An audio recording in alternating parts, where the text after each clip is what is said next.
Welcome to the Rough and Ready Historic Cemetery on Stagecoach Way in Rough and Ready, and to the Filling the Plot presentation. This cemetery is one of 27 managed and maintained by the Nevada Cemetery District. It is a public cemetery and it is a non-profit. As you enter the gate, you are going to follow the gravel path and take about 35 steps. To your left, you are going to see a rectangular plot, and that is the one that we will be filling up with stories today.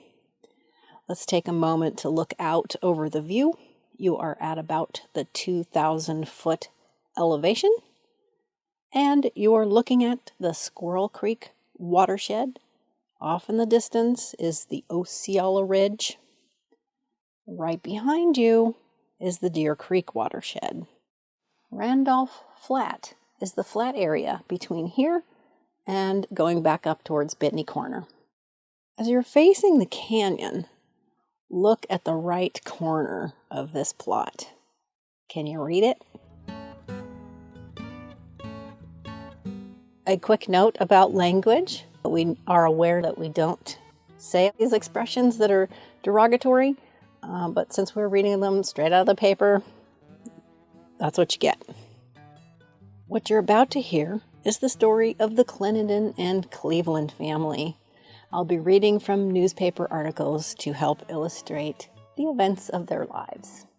The people in this plot are Hyman Clenenden, his wife Rachel, their daughter Bertha, her husband Eugene Elon Cleveland, Bertha's daughter Vera Cleveland, and Vera's two sons, Gordon and David. Our story begins with Hyman Clenenden. In 1852, he made his first trip out to California. Overland immigrants arrived.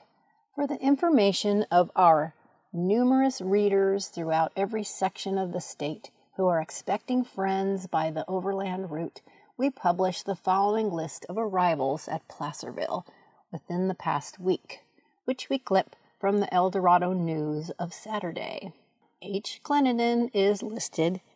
Clenenden lost his sight in a blasting accident. His obituary from Nevada County said it happened on Iowa Hill, but the paper trail says it looks like it happened in El Dorado when he was 25 years old. Let's think a minute about Hyman and losing his sight. This was before he was married, and he lived his entire life this way. Our Americans with Disabilities Act didn't start going into effect until the 1990s. This makes Hyman's life even more incredible when you look at it through that frame. After 1852, Hyman went back to Ohio and he married Sophronia Hoon. They had 4 children. Their son, Elmer, came with his dad when he moved to California the second time. We will hear more about Elmer shortly. His second wife was Rachel Mouseteller. From the Grass Valley Morning Union, a blind miner. It is seldom that a blind man is seen at work in a mine. Yet, in the immediate vicinity of the Jenny Lind, H. Clenenden of Randolph Flat, with a partner, is at work driving a tunnel in the expectation of making a fortune.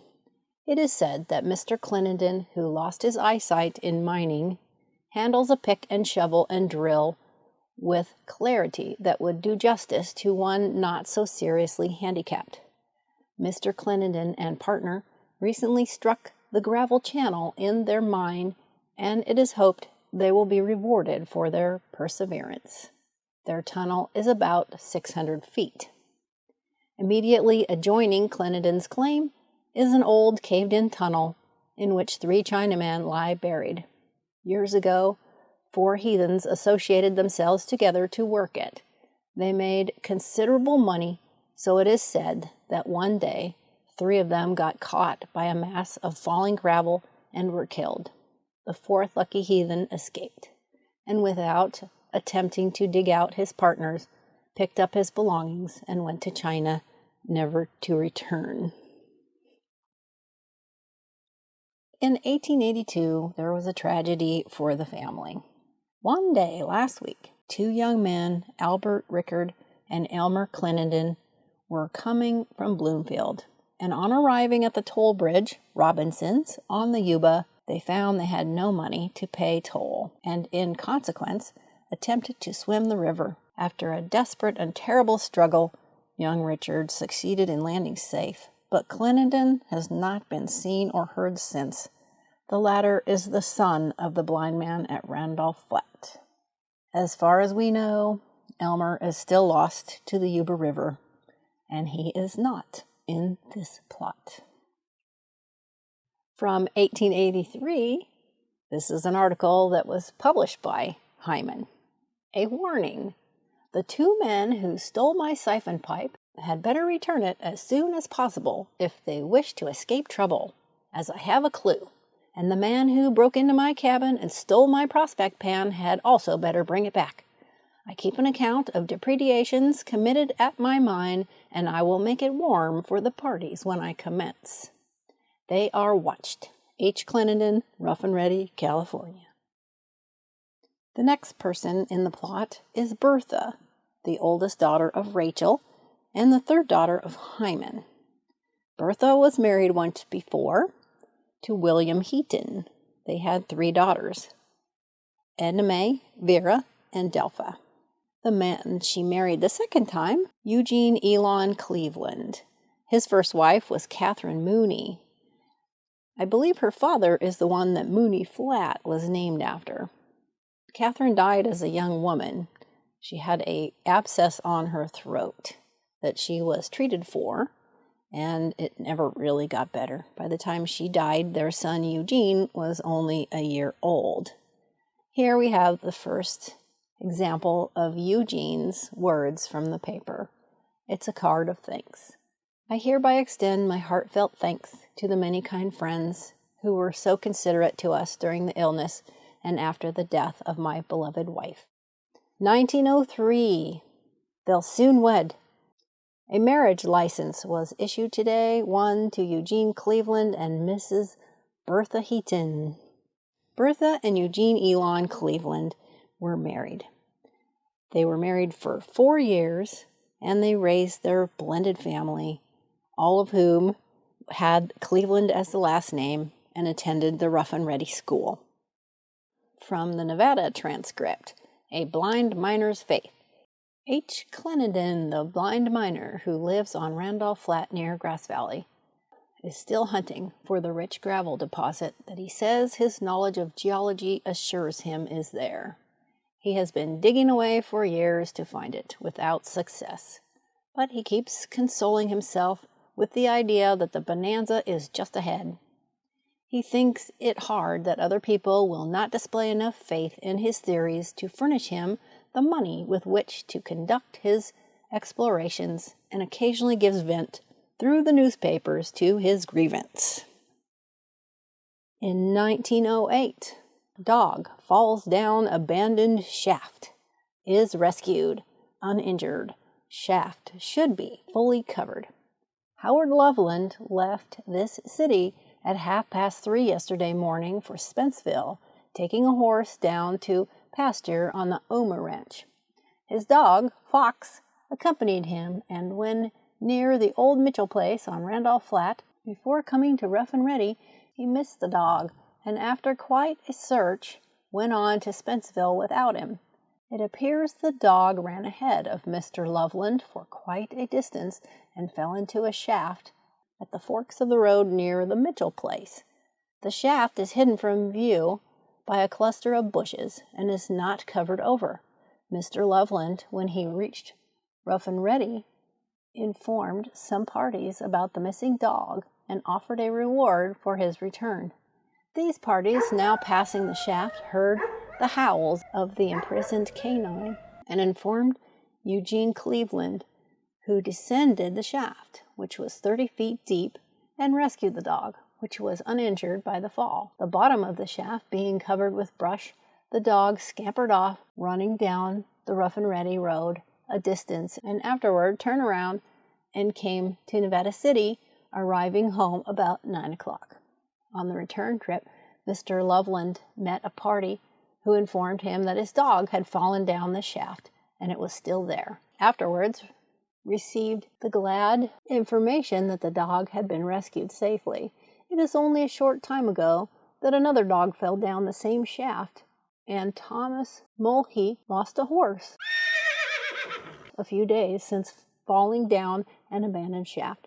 There is a law on the statute books requiring abandoned shafts to be covered over, and it is time the law was enforced in the vicinity in which this incident occurred. The clump of bushes hides the shaft entirely from view, and a mysterious accident is likely to occur at any time. From the 1908 Grass Valley Morning Union, blind miner goes to face his maker. Hyman Clenenden, who lost his sight 56 years ago, is dead at Randolph Flat, continues mining though blind. Hyman Clenenden passed away at the home of E. Cleveland, his son-in-law, at Randolph Flat, west of this city.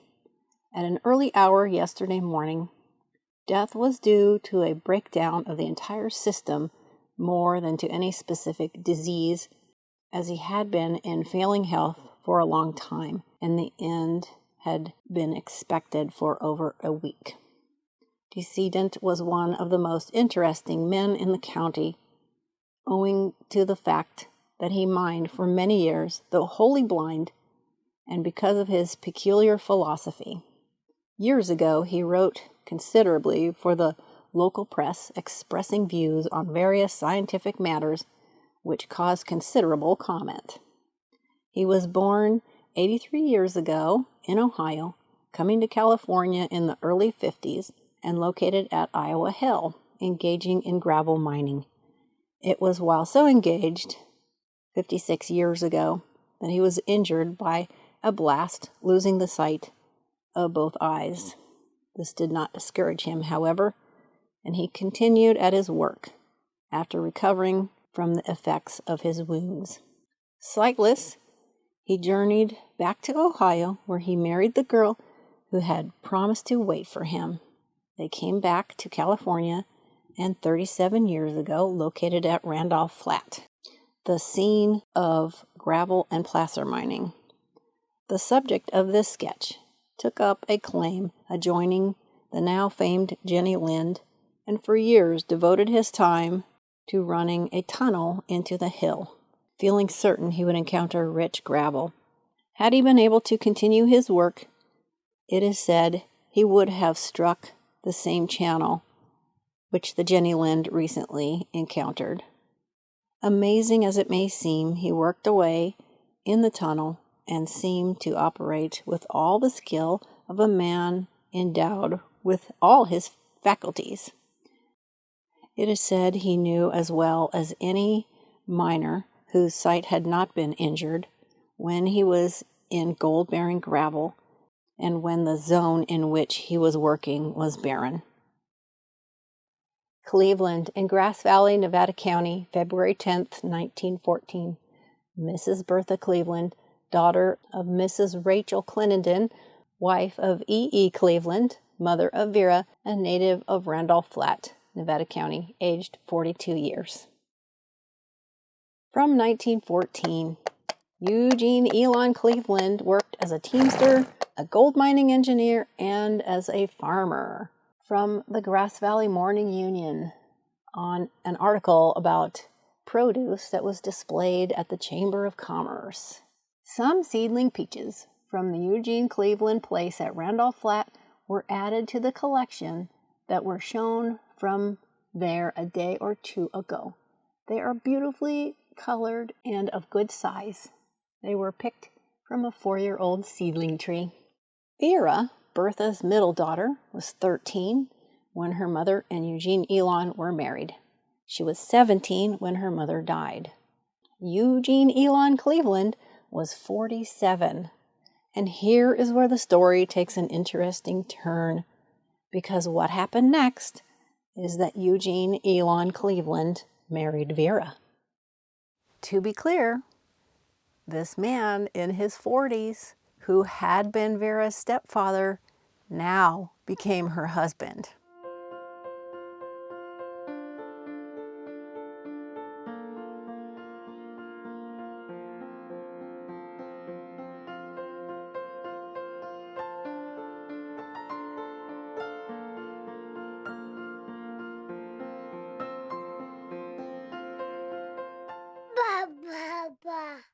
One of the first tragedies for the Cleveland family from 1920. 2-year child died yesterday at Jones Hospital. Gordon Heaton Cleveland, 2-year-old son of Mr. and Mrs. E. Cleveland of Randolph Flat, passed away yesterday at the Jones Memorial Hospital. The child had been ill for a short time from convulsions and had been removed to the hospital for treatment. The untimely death has deeply stricken the family, which has the sympathy of many friends.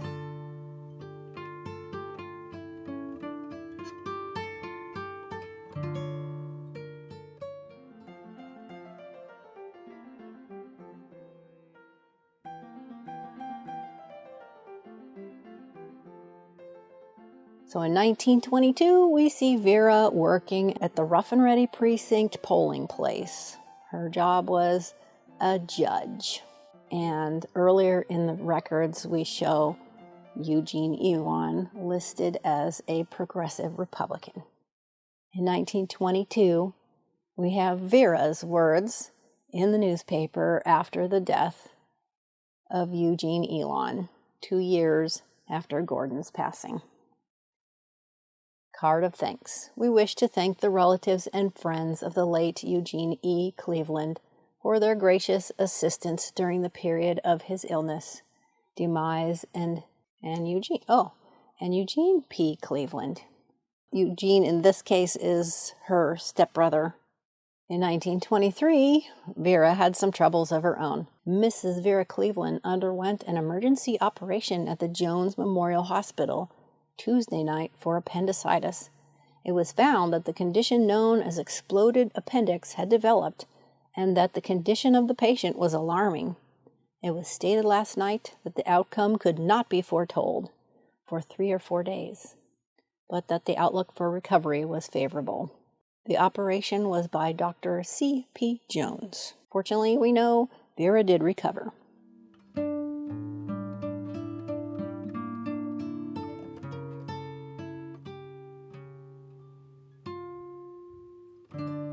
Look both ways. This article almost didn't make it in the podcast. It came to my attention as I was doing the follow-up research that you'll be hearing about soon. But it is such an important piece of this story that it has to be here. Mother in hospital, stricken by news of small son's death. Word has been received in this city by Mrs. Vera Cleveland of the death of her little son, David L. Cleveland. Death having occurred at Sonoma, where the lad was undergoing treatment. Deceased was a native of Grass Valley and had been in poor health since birth. Every effort was made to restore her health, but to no avail. The stricken mother is now confined to the Jones Memorial Hospital in this city, having undergone an operation for an exploded appendix 2 weeks ago, and the news of the death of her little son is a great blow to her. She has the sympathy of her host of friends in this city in her present hour of trouble.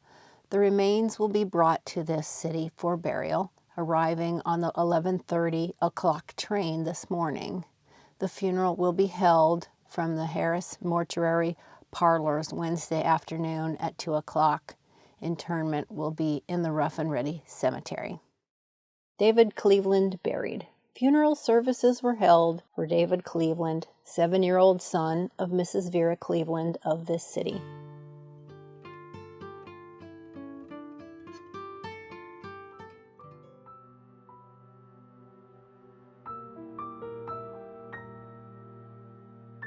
We have some happier news in 1924 for Vera. George Klimo and Mrs. Vera Cleveland wed in Sacramento. A quiet ceremony was performed yesterday in Sacramento, in which George Klimo and Mrs. Vera Cleveland, both residents of the Gold Flat section, were united in marriage. The service was read at 3 o'clock by the Reverend Bolin of the First Methodist Episcopal Church of that city. Following a short honeymoon, the young couple will return to Gold Flat to make their home. So we come to the final person in our plot in 1934. Sadly, a year before Vera's death, she lost her last husband, George. Mrs. Vera Klimo is called after vain life fight. Particularly sad on the eve of Christmas festivities was the announcement yesterday of the death of Mrs. Vera Cleveland Klimo, well-known young matron of Grass Valley and Nevada City, who had made a courageous but unavailing fight for life in recent weeks. Mrs. Klimo died at the Landis Clinic at 7 o'clock yesterday morning, a victim of a long-standing ailment. The decedent young woman was a native of Stockton, but had passed a great share of her mature life in Nevada County. She was well acquainted in both Grass Valley and Nevada City, and counted all who knew her close, intimate friends. Her death at the age of 37 years, 9 months, and 1 day was a very severe shock of family members, although they had been acquainted with the critical nature of her case. Mrs. Klimo lived at 163 Whiting Street. She was a daughter of William and Bertha Heaton. In this plot, we have Hyman Clenenden, his wife Rachel, their daughter Bertha, her husband Eugene Elon Cleveland, who died of tuberculosis of the heart, Bertha's daughter Vera, and Vera and Eugene Elon's sons, David and Gordon. Does this plot look different to you now? I have a podcast postscript for you. I thought I would check out what happened to Eugene Elon's 2 sons that lived full lives. And I will tell you what happened to them in a minute. But as I did that, I noticed something that I hadn't seen before. And this was the place of death for David Cleveland. When you've been doing genealogy, especially in California, for a while, there are some places that you hit in census or death records that make you go, uh-oh. And such was the case with David. The place that he passed was Sonoma. And when I dug a little further, I discovered the Sonoma State Home, which was a home for disabled children. I found a genealogist on Ancestry who was studying the Sonoma Project, and she had David in her list of people. So I sent a note asking if she had any information, and she wrote back saying that on the admittance forms he was listed as an idiot and he was paralyzed. The Sonoma State Home was also known for medical experimentation, and I will just leave it at that. There was another little interesting thing that popped up. Our famous novelist Jack London owned a ranch that was right next door to this Sonoma State Home. He hired some of the more functional people from this home to do odd jobs on his ranch, and he wrote a short story based on interviews that he had with them, and that is what I will have as an attachment to this on my website. The title of it is Told in the Drooling Ward, and it was from 1914. The little follow-up with the other members of the family will also give you places to go if you want to keep exploring other cemeteries in Nevada County. George Klimo, Vera's husband that she lost the year before she died, is buried in the Pine Grove Cemetery up behind Pioneer Park in Nevada City. Eugene Thomas Cleveland, the son of Catherine Mooney, is buried in the New Elm Cemetery off of Bennett Street in Grass Valley. He lived to age 79 and he worked in an electrical wiring shop. Catherine Mooney, his mother, is buried with her parents in the St. Canice Cemetery at the top of Broad Street in Nevada City. Eugene Elon and Vera's youngest son, Robert Cleveland, lived to be 71 years old. He worked in the gold mining industry in his younger years and in his later years as a technician for McClellan Field down in Sacramento. He and his wife Olive are buried here in the Rough and Ready Cemetery. As a historian and as a genealogist, it's important to always keep in mind the descendants of the people whose story we are telling. Here is a note to the descendants of the Cleveland and Clenenden family. The self-guided tour media was produced by a genealogy volunteer for educational purposes only. All of the support documentation is available on Ancestry in a public tree named Filling in the Plot-RR Cemetery. While researching and pulling together public domain elements of this presentation, you are always in my mind.